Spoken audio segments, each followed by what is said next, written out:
Donald Trump, a name synonymous with wealth, power, and controversy. But behind the glitz and glamour lies a dark story of millions that few are aware of. From shady business deals to legal battles and political scandals, this is the untold story of Donald Trump's millions. Donald John Trump was born into wealth. His father, Fred Trump, was a successful real estate developer. Young Donald learned the tricks of the trade early on. He graduated from the Wharton School of the University of Pennsylvania in 1968 with a degree in economics. In the 1970s, Trump started making a name for himself in Manhattan real estate.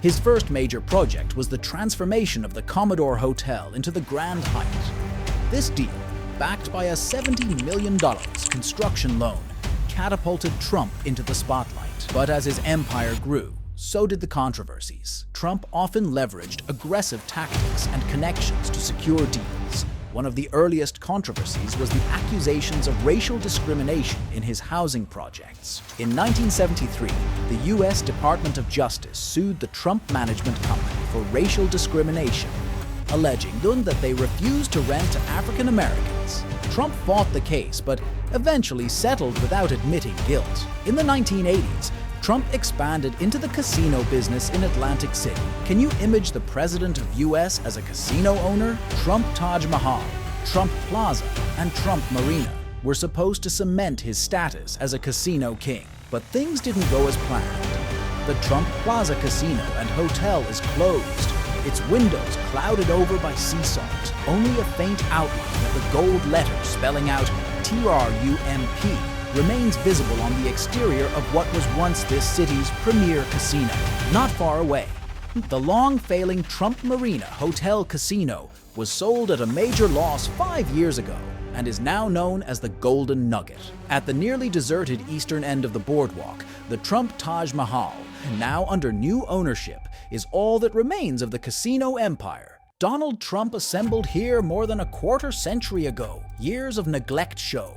The carpets are frayed and dust-coated chandeliers dangle above the few customers there to play the penny slot machines. The casinos were plagued with financial troubles from the start. Trump's over-leveraging and the high interest rates on the loans he took out led to massive debt. By the early 1990s, Trump was on the brink of bankruptcy.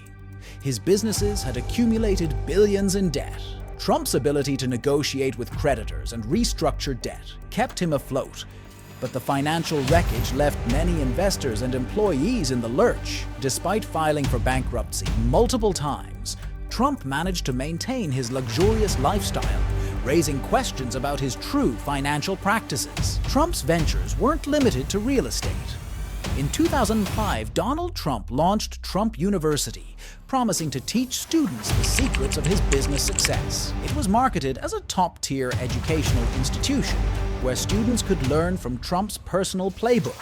However, the reality was far from the glamorous image presented in the marketing materials. Trump University was not a university in the traditional sense. It wasn't accredited, and it didn't offer degrees. Instead, it provided real estate seminars and workshops, some costing as much as $35,000. The pitch was enticing. Learn from the Donald himself and gain valuable skills to make millions in real estate. Despite the high fees and promises, many students felt that Trump University fell far short of expectations. Instead of being taught by hand-picked experts, students reported that they were often met with high-pressure sales tactics, urging them to purchase even more expensive seminars. Many students felt they had been scammed, leading to numerous lawsuits. In 2013, New York's Attorney General sued Trump University, calling it a sham. Trump eventually settled for $25 million, but the damage to his reputation was done. The scandal highlighted the often unscrupulous nature of Trump's business practices. Trump's 2016 presidential campaign was perhaps the most controversial in modern history.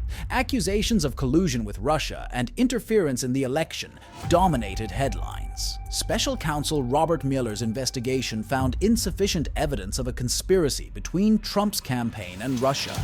but it highlighted numerous troubling connections. Key figures in Trump's campaign had multiple interactions with Russian officials, leading to a cloud of suspicion over his presidency. The investigation also revealed attempts by Trump to obstruct justice, though Mueller refrained from making a conclusive statement on whether Trump committed a crime. The report painted a picture of a chaotic and ethically questionable campaign. Despite his claims of immense wealth, Trump's finances have long been shrouded in mystery. Leaked tax returns and investigations have painted a complex picture. Reports revealed that Trump paid little to no federal income tax for years, often claiming massive losses. In 2016 and 2017, Trump paid just $750 in federal income taxes each year. These revelations raised questions about his true financial status. Trump's tax documents also revealed significant debt, with hundreds of millions of dollars coming due in the near future. His financial entanglements, including foreign debts, posed potential conflicts of interest during his presidency. The Trump Foundation, established in 1988, was meant to be a charitable organization, but investigations revealed that Trump used the foundation's funds to settle legal disputes, purchase personal items, and support his presidential campaign. In one instance, Trump used $258,000 from the foundation to settle lawsuits involving his for-profit businesses. Another time, $12,000 of foundation money was spent on a football helmet autographed by Tim Tebow. Perhaps most egregious was the $25,000 donation to a political group supporting Florida Attorney General Pam Bondi, who at the time was considering investigating Trump University. This donation violated federal laws against charities making political contributions. In 2018, the New York Attorney General's office filed a lawsuit against the Trump Foundation, alleging persistent illegal conduct. Trump agreed to dissolve the foundation and pay $2 million in damages. The lawsuit exposed yet another layer of questionable financial practices. Despite his claims of being a philanthropist, the Trump Foundation's activities paint a different picture. The foundation, once touted as a beacon of Trump's generosity, ultimately served as another tool in his business and political arsenal. Despite the controversies and legal battles, Trump maintained a loyal base of supporters. His ability to frame himself as an outsider fighting against a corrupt system resonated with many. Trump's supporters often viewed the accusations against him as politically motivated attacks. This polarization deepened the divide in American society, making Trump one of the most divisive figures in recent history. Trump's mastery of the media played a crucial role in his rise. From his time on The Apprentice to his constant presence on news networks and social media, Trump understood the power of publicity. His unfiltered and often provocative statements kept him in the headlines, whether positive or negative. This constant media attention helped him maintain a strong public presence and influence. During his presidency, his name appeared in Jeffrey Epstein case, which was related to sexually assaulting teenage girls. Epstein's Black Book contained a staggering number of A-listers and high society pals. Perhaps the biggest question surrounding the court documents unsealing was what they would reveal about Donald Trump. The hype escalated on the afternoon of January 3rd, 2024, when Mark Epstein said that 3 years before his brother died in jail while awaiting trial on sex trafficking charges, he told him he knew secrets that could blow up the presidential election between Trump and Hillary Clinton. Here's a direct quote. "If I said what I know about both candidates, they'd have to cancel the election." That's what Jeffrey told me in 2016. Mark Epstein told the New York Post. Wild stuff! From questionable business practices to legal battles and political scandals. Presidential campaign is just around the corner, and controversies about the candidates never seem to be left behind. Don't forget to like, share, and subscribe for more deep dives into the world's most intriguing stories.